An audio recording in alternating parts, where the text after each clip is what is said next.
টাম্বে ড্ৰায়াৰে কাপোৰবোৰ গৰম বতাহেৰে ড্ৰামত ঘূৰাই শুকুৱাই লয়। তিতা কাপোৰবোৰ লুট কৰা হয় আৰু মেচিনটো আৰম্ভ কৰাৰ আগতে শুকুৱাই লোৱাৰ চক্ৰ আৰু উষ্ণতা নিৰ্বাচন কৰা হয়। ধুলে কাপোৰবোৰ ঘূৰাৰ বিপৰীতে গৰম বতাহে আৰ্দ্ৰতা বাষ্পীভৱন কৰে। এবাৰ কৰিলে কাপোৰবোৰ শুকুৱাই ডেলিভাৰীৰ বাবে সাজু হয়।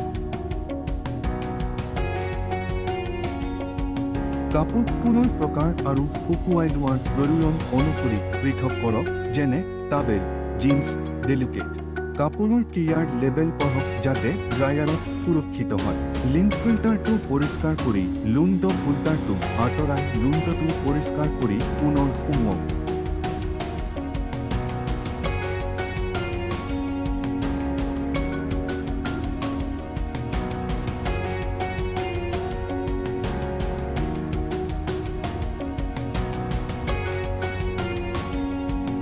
তাপমাত্ৰা লুট কৰা কাপোৰৰ ওপৰত নিৰ্ভৰ কৰি তাপমাত্ৰা নিৰ্বাচন কৰা হয়, যেনে গধুৰ কাপোৰ মধ্যমীয়া তাপত, সিন্থেটিক কম তাপত, ডেলিকেট কোনো গৰমত বায়ু শুকুৱাই লোৱা চক্ৰটো আৰম্ভ কৰক।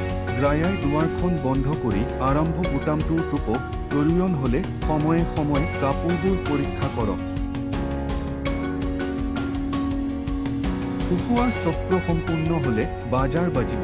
তাৰ পিছত কাপোৰ খুলি লওক।